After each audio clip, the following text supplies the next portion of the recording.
आज की कहानी है उस डीजीपी की जिन्हें दंगों से निपटने में महारत हासिल थी।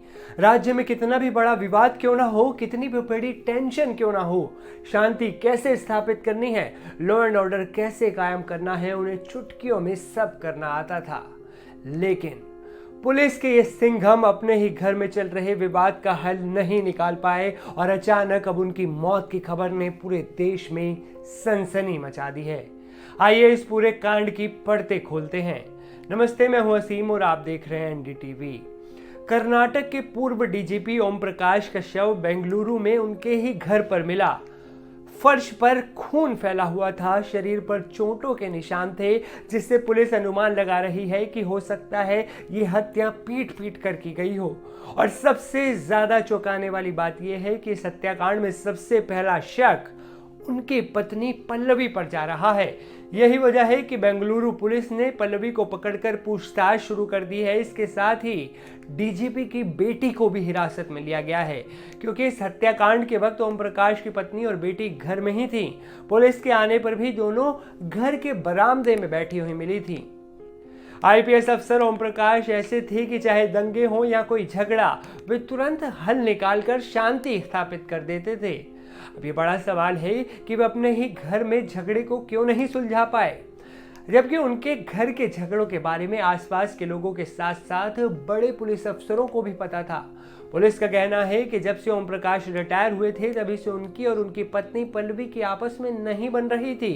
कई बार तो ये झगड़ा पुलिस तक भी पहुंचा, लेकिन पुलिस ने इसे अपने विभाग का अंदरूनी मामला बताकर कभी कोई केस दर्ज नहीं किया। वहीं आस पड़ोस के लोगों का कहना है कि उनके घर में हर दिन झगड़ा होता रहता था। अक्सर उनके घर से लड़ने, झगड़ने और चिल्लाने की आवाजें आती थीं। मौके पर पहुंची पुलिस भी कह रही है कि इस हत्या की वजह घर का झगड़ा भी हो सकता है। ऐसा अनुमान पुलिस लगा रही है। फिलहाल ये जांच का विषय है।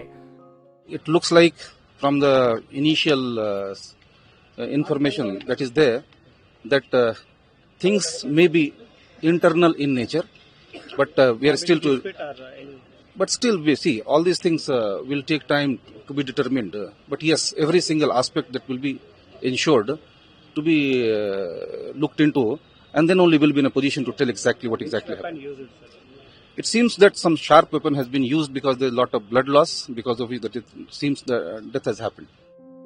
पुलिस ने यह भी बताया कि कुछ दिनों से ओम प्रकाश की पत्नी पल्लवी बहुत गुस्से में रहने लगी थी। कुछ दिन पहले ही उसने घर में बहुत हंगामा भी किया था, जिसके चलते पुलिस भी आई थी। उस समय उनके घर के बाहर पड़ोसियों की भीड़ जमा हो गई थी। हालांकि किसी को ये उम्मीद नहीं थी कि इसी बीच ओम प्रकाश की हत्या हो जाएगी। पूर्व डीजीपी ओम प्रकाश के पुलिस करियर पर नजर डालें तो ओम प्रकाश 1981 बैच के आईपीएस अधिकारी थे। कर्नाटक के हरपनहल्ली बेल्लारी में एएसपी के तौर पर उन्होंने अपना करियर शुरू किया था। बाद में वो एसपी बने और कई जिलों में सेवाएं दी। साल 1993 के भटकल सांप्रदायिक दंगों जैसे बड़े मामलों की उन्होंने जांच की थी।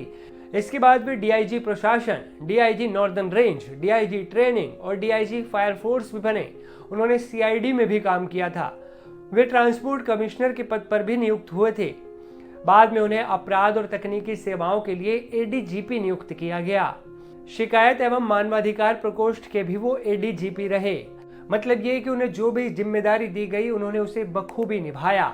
इसी के चलते 1 मार्च 2015 को उन्हें कर्नाटक का डीजीपी बनाया गया। उनका कार्यकाल 2 साल का था। ओम प्रकाश 2015 से 2017 तक कर्नाटक के डीजीपी रहे थे। वो मूल रूप से बिहार के चंपारण के रहने वाले थे। उनकी उम्र 68 साल थी। तो ये थी कहानी कर्नाटक पुलिस के उस सिंघम की जिसने हर चुनौती का समाधान चुटकियों में किया, लेकिन अब उनका शव उनके ही बेंगलुरु वाले घर में मिला। उनकी हत्या हो गई। आपकी इस खबर पर क्या राय है, नीचे कमेंट्स में बताएं। इस खबर पर हमारी भी लगातार नजर बनी हुई है। हमारे रिपोर्टर्स ग्राउंड जीरो पर मौजूद हैं और लगातार अपडेट पहुंचा रहे हैं। इसलिए इस खबर से जुड़ा पल पल का लेटेस्ट अपडेट जानने के लिए आप बने रहें एनडीटीवी इंडिया के साथ।